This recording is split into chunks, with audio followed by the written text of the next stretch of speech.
All right. I've been told by several people, I won't call all their names out, it's really not important, but I've been told by several people that I should tell the story of my life and maybe it could help change you in some way, shape, or form.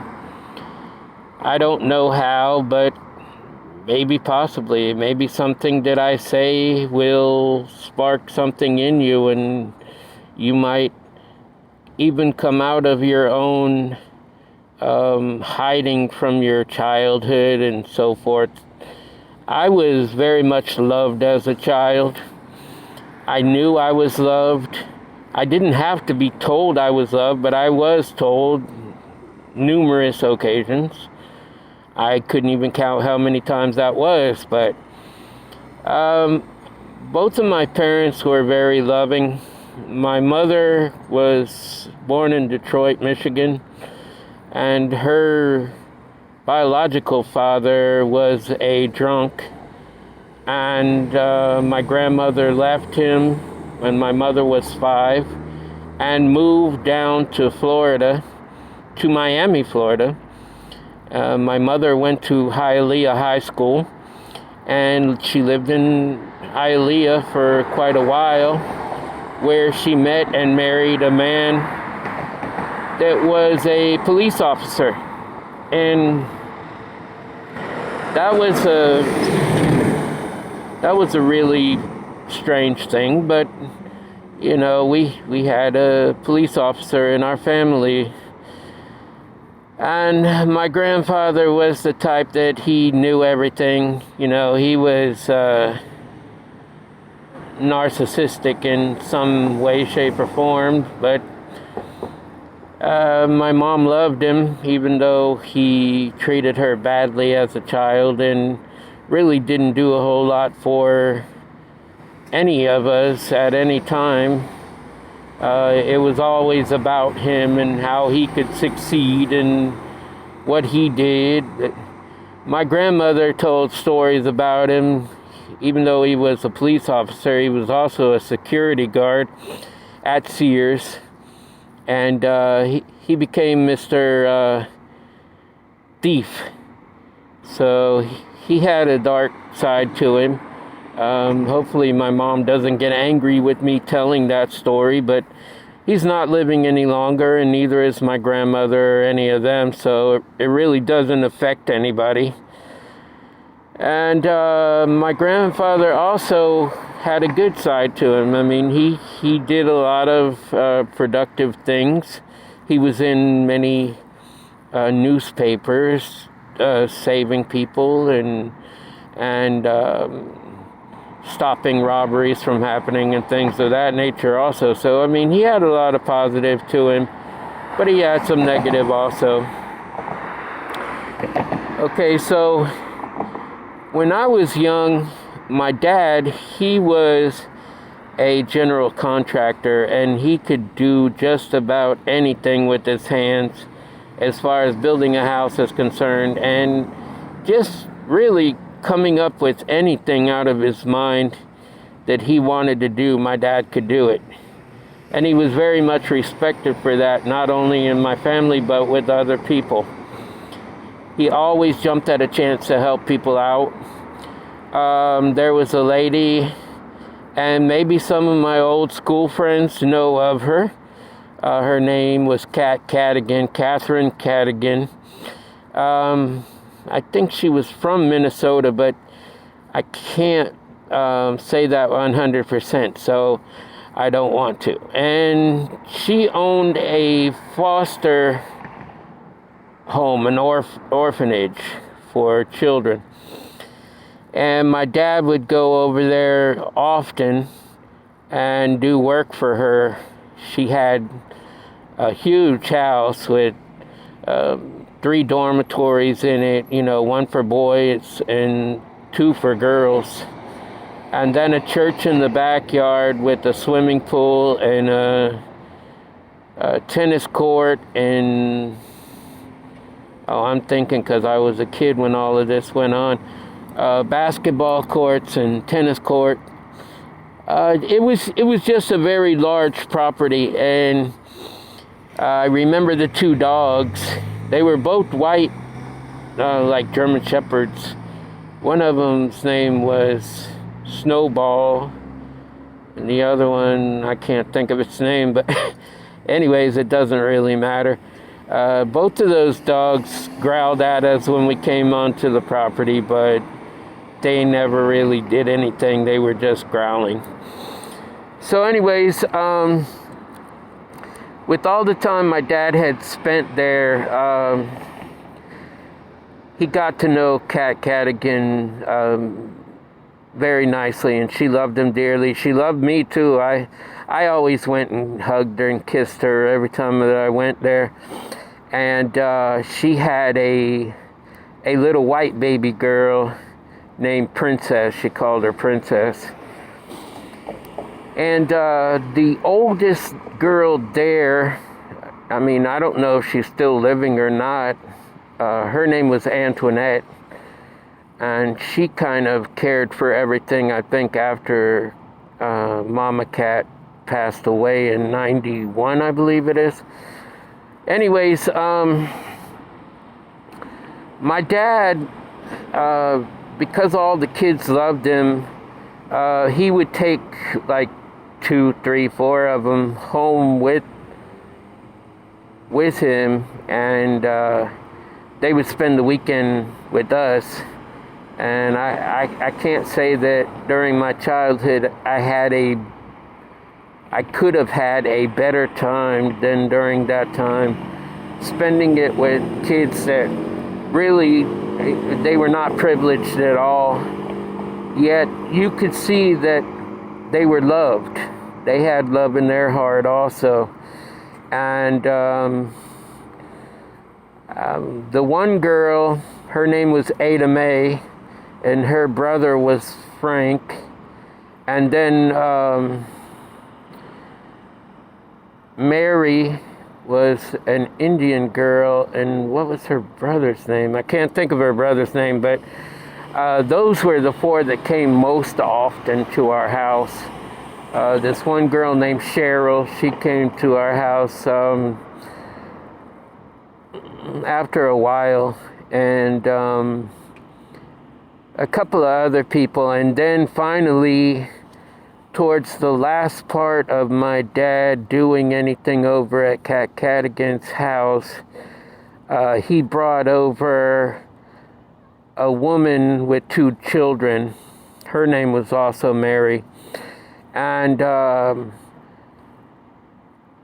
she stayed with us for a couple of months, and then she just up and left one day, and she abandoned her children. She left her children with my family, and my parents took on the responsibility of doing everything that parents would do for their children with them. And then she finally contacted my parents and said she no longer wanted her children, that she was going to leave them with my family. And the oldest boy, Gene, he wanted to go back, so my dad took him back over there. And Mary was pregnant at the time with twin girls.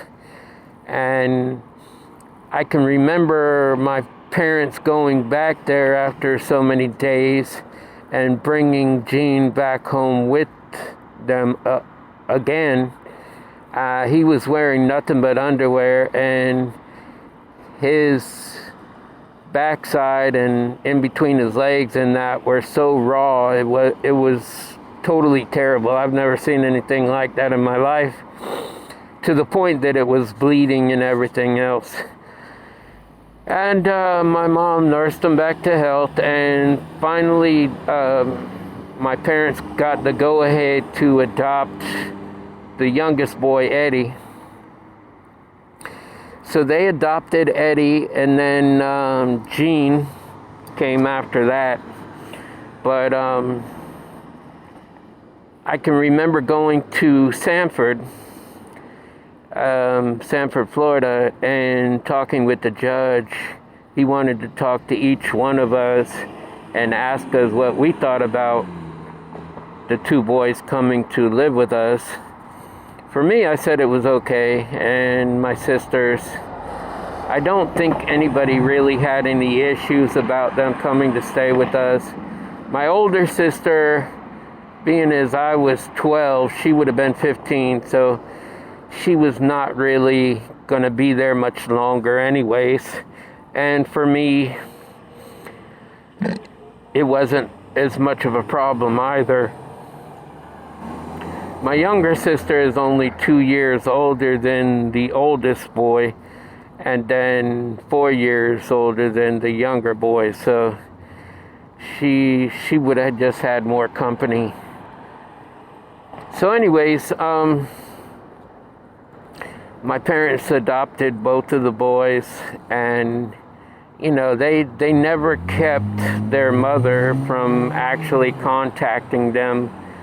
And I think maybe because of that, they ended up finally doing what they did, was stop contacting us after my dad passed away. My dad was pretty much holding the family together. They respected my dad a lot more than they did my mom. And I mean, it wasn't because of anything my mom did. It was just because of how he was with them. He was very stern, and he was fair. And at the time, they got their spankings or whoopings or whatever you want to call them when they should have, which I did also. So, I mean, it wasn't like they were singled out or anything like that. My sisters got away with getting whoopings a lot more than what us boys did, but they were girls, and there were a couple of times that they messed up, but it wasn't like often like I guess boys will be. But anyways, my dad also worked with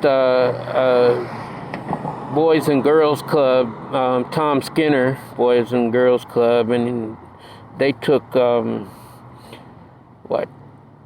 different guys home, not at the same time, all different times, and the boys' ages were between 15 and 19.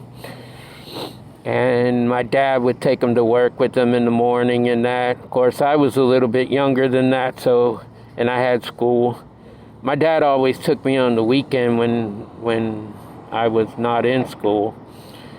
And I did countless things. I also know how to do all the stuff that my dad did, but I'm not good at it in any way, shape, or form. But, and I never really liked doing any of that stuff. I learned how to do roofing. I can put the tar paper and the shingles on, and I can also do the tar and the rocks, because that's what they do a lot. Well, they used to in Florida. I can frame houses. I can trim houses. I've worked with carpet people. I've worked with countless carpenters and subcontractors that my dad had employed under him. So I knew how to do everything. When I was 5 years old, my dad was doing this apartment complex in Altamont Springs, Florida, called Windsong Apartments. Maybe some of you all old school people that went to my high school, because you know where Windsong is. My dad is the one that actually built that apartment complex. And I put doorknobs on the insides of a lot of them apartments. I mean, right now they're probably not still the same ones that are the ones that I put in, but who knows? I don't know. Because that's been, 50 years ago? So anyways, that's what I went through as a child. I always felt loved. My dad had polycystic kidney disorder, and it was a hereditary thing. Both of his brothers died from it. His younger brother was 36, and his older brother was 54 when they passed away. When my dad, he was 67. He would have been 68 that year when he passed away. And it was a very sad moment for me. It was also sad when his two brothers died. I cried in both of those scenes. I can't say that there was a lower time during that time, especially with my own dad. My dad,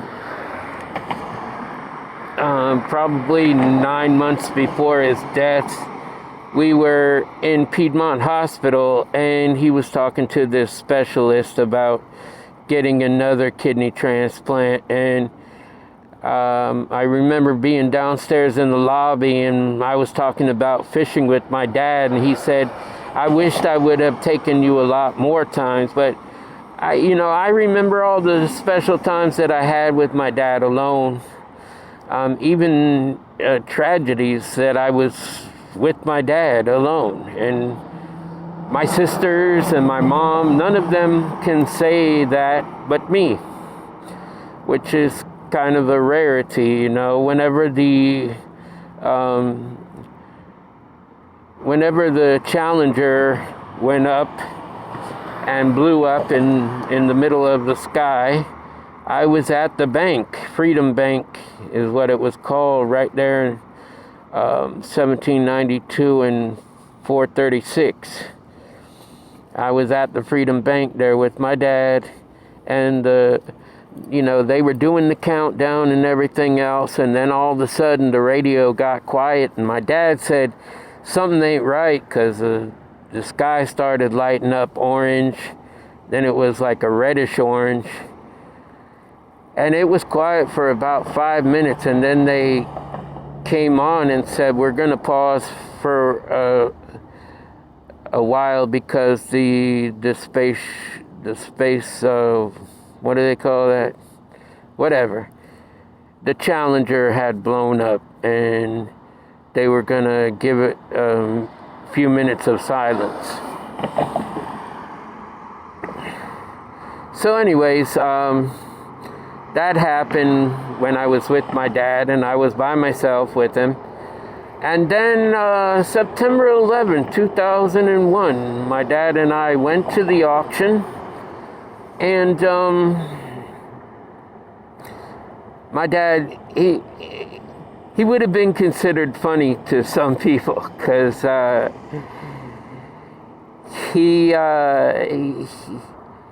you could tell that he was interested in what he was doing. There was nobody out bidding on cars yet. They were coming in, and they had a few auctioneers out there, and they were still calling out the numbers and that, but nobody was buying anything that particular day. And I found out why, but my dad went up to this one car. I was standing behind him, and he always stuck his hand in the door where the vent is to feel the air conditioner. And the guy that was driving the car said an airplane hit a radio tower. Because I heard the guy tell my dad. And my dad said, oh, they had an airplane hit a radio tower in New York. And I'm thinking to myself, oh, what radio tower? What are you talking about? So anyways, my dad stayed out there even though nobody else was out there bidding on cars. My dad was very loyal to do that. And I went walking around. I went back to the back there where they have a pretty big sized restaurant, and it was standing room only inside of the place. And they were all focused in on this TV that was in there. So I walked in, and they were showing the scene of the one building. It was already hit, and there was smoke coming from the top of it. Of course, you all know what that looks like if you were alive during that time, or if you look at videos of old, you could see it. And I stood in there for about 5 to 10 minutes, and here came the other airplane and hit the other building while I was standing in there listening. I was listening to Tom Brokaw at the time. And I look over my shoulder, and I see my dad walk into the restaurant.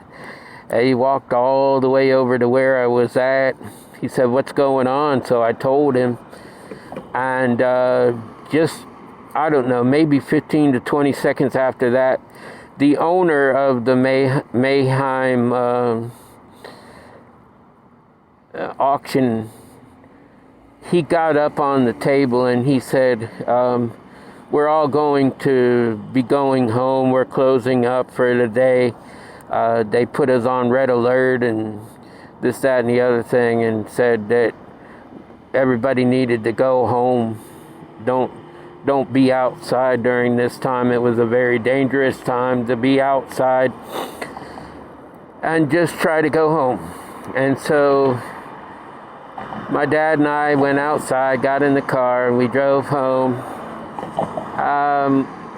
I used to go with my dad to the auction a lot, and I worked night. So I'm working like 7 p.m. to 7 a.m. in the morning. And I still ended up going with them, you know. And so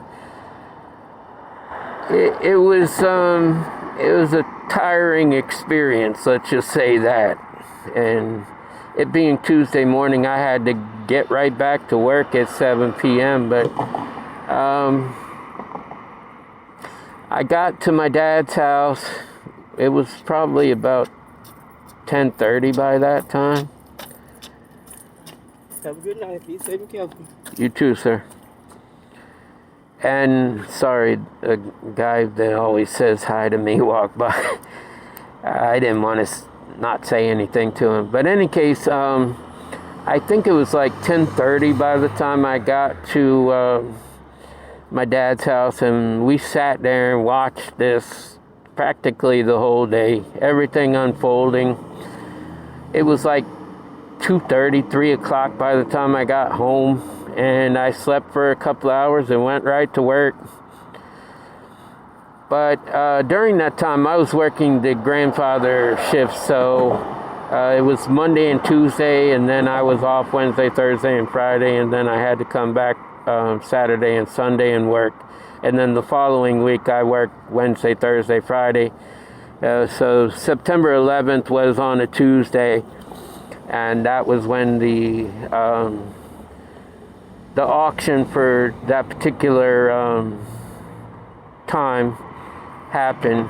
There is actually two of them. One is in Red Oak, and the other one is over off of Fulton Industrial. The Fulton Industrial one is where I met Hank Aaron and his daughter, and Webster, the little boy. Well, his name ain't Webster. I can't think of his name, but and Evander Holyfield. I met all of them over there. But in any case, it was really a weird experience, but I did all of this with my dad. And even in the tragic times being with my dad, I always can remember that it was him that was with me. And I don't know why God had it that way, but apparently it was something that I needed, because I was more comforted that my dad was with me during those times than not. And my dad was very loving. I guess that's where I got that from. My mom also was loving, but my mom was more out of the picture than my dad at a certain time. And it's only because my mom and dad loved each other very much, and my mom went to work right after my dad got sick, and he was disabled, so he had to stay at home. And my mom went to work right away, which, proves to you a woman that's willing to, go to bat for their husband and not leave them over a situation like that, and go to work for 5 children. And my dad took over her duties, and it was really an experience that I'll never forget. And I always saw the love between my mom and my dad. I never had an opportunity to see them really in any kind of a fight. I've heard them, and it was over me, I heard them yelling at each other, and I'll tell you in my next video. So that's coming up next. Until then, I love you all. Love yourself. Love each other. And especially love God. But love yourself first. Because you don't have the capability of loving anybody unless you love yourself. So love yourself, guys, and love each other. Bye for now. See you in the next video.